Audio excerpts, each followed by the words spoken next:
Bonjour à tous, bienvenue sur la chaîne Jeff en moto.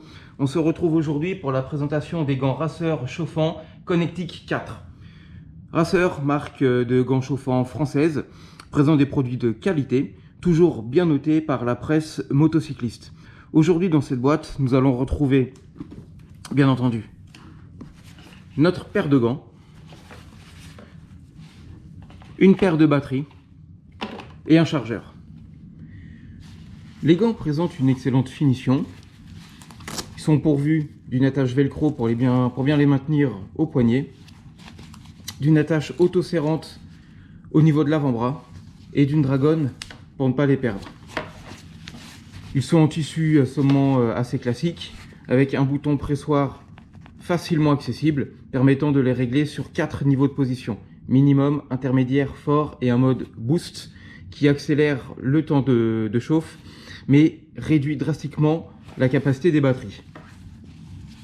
L'intérieur des gants présente une matière très confortable au toucher, facilitant leur enfilage et cache d'une manière plutôt astucieuse, puisqu'on ne la trouve pas de prime abord même en retroussant les gants, la petite poche permettant d'y insérer non pas une, mais bien 2 batteries, permettant ainsi de doubler l'autonomie des gants, quel que soit le mode de chauffe choisi.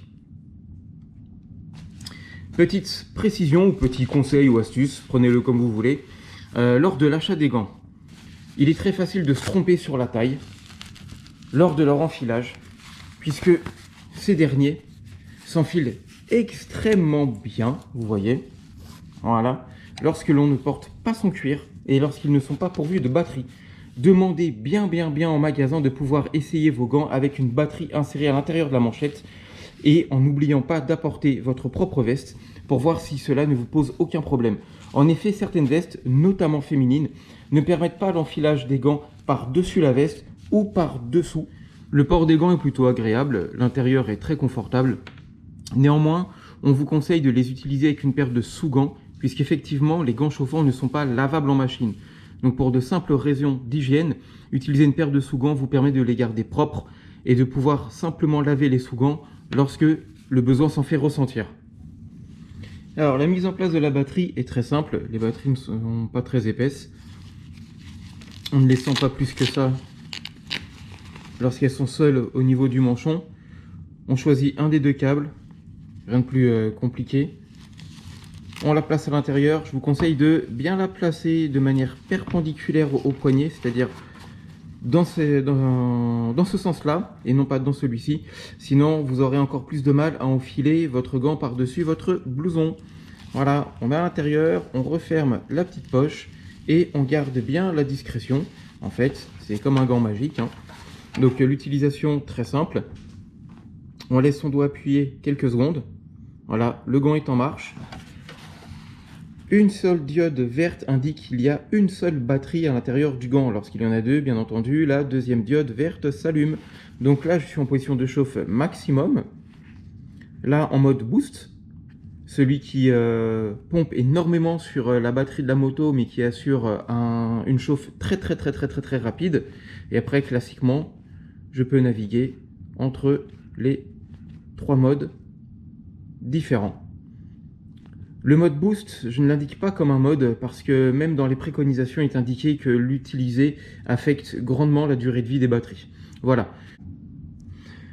Utilisation en conditions réelles, ça donne quoi? Parce que c'est bien beau de voir ça en statique, même s'ils sont bien finis, mignons à regarder.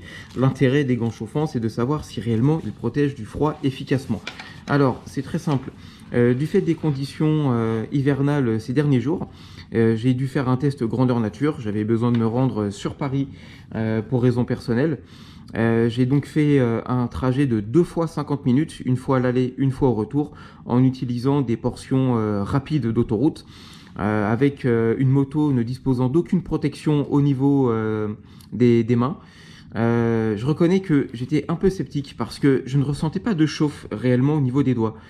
J'avais même peur qu'il y ait un problème sur les gants, jusqu'au moment où j'ai réalisé que si je ne sentais pas de chauffe au sens propre du terme, en tout cas, je ne ressentais plus du tout de froid. Voilà, j'avais plus froid à la main, je sentais ni le froid extérieur, ni avec le vent, alors qu'avec un ressenti de -7 en statique, je pense qu'en dynamique, on devait approcher les -10 à 130 km/h, et je n'ai pas eu froid aux mains du tout. Donc l'efficacité est avérée, ça il y a aucun débat là-dessus. L'autonomie annoncée est de 2 heures en position de chauffe maximum par racer. On s'en approche. On s'en approche puisque à la fin de mon deuxième trajet de 50 minutes, donc soit quasiment 2 heures, les gants me signalaient qu'ils étaient bientôt à court de batterie. Donc pas de problème de ce côté-là, sachant que les batteries sont pas encore tout à fait optimum puisque je les ai utilisées que 3 fois. Voilà, donc le retour sur expérience est vraiment très positif. Alors c'est un investissement, hein, c'est sûr, hein. Je les ai achetés à 210 € sur internet. Là clairement, c'est peut-être pas à la portée de toutes les bourses. C'est peut-être pas nécessaire pour tout le monde non plus, hein. Jusqu'à présent je m'en passais sur des trajets quotidiens d'une vingtaine de minutes pour aller travailler, mais des gants d'hiver classiques avec des poignées chauffantes me suffisaient amplement. J'habite dorénavant un peu plus loin, mes temps de trajet sont un peu rallongés, donc l'achat de gants s'est naturellement présenté comme option pertinente, et je ne regrette absolument pas l'achat. Maintenant, il faut garder à l'esprit que si vous avez besoin de vous déplacer un peu plus de 2 heures, certains font des road trips même l'hiver, il existe l'option de pouvoir les brancher sur la batterie de la moto. Ça, c'est une option que je recommande. Comme ça, il n'y a plus du tout de problème d'autonomie. En plus, on n'a plus la batterie présente dans le gant, ce qui fait qu'on ne ressent plus sa présence à l'intérieur du poignet. Un confort supplémentaire lors de la conduite. Et on bénéficie ainsi d'une alimentation en 12 volts. Parce que les batteries étant en 7,2 volts, j'aime à croire que la présence du 12 volts augmente l'efficience de chauffe des gants. Voilà. Le temps de recharge des batteries est somme toute assez lent, comptez en moyenne 2 heures pour les recharger complètement, mais c'est lent sans être handicapant dans la mesure où vous les mettez le soir avant d'aller vous coucher, vous les récupérez le lendemain au réveil, chargés, prêts à être utilisés. L'indicateur sur le chargeur fonctionne de manière binaire, hein. Rouge ça charge, vert c'est chargé. Premier petit retour rapide, premier test produit sur la chaîne, en espérant que ça vous ait plu. D'autres produits sont à l'étude et en test en ce moment avec un retour et une présentation rapide. Merci de nous avoir suivis sur cette première présentation de produits. Lâchez le petit pouce bleu, abonnez-vous, ça fait du bien à la chaîne. Et à bientôt sur les routes.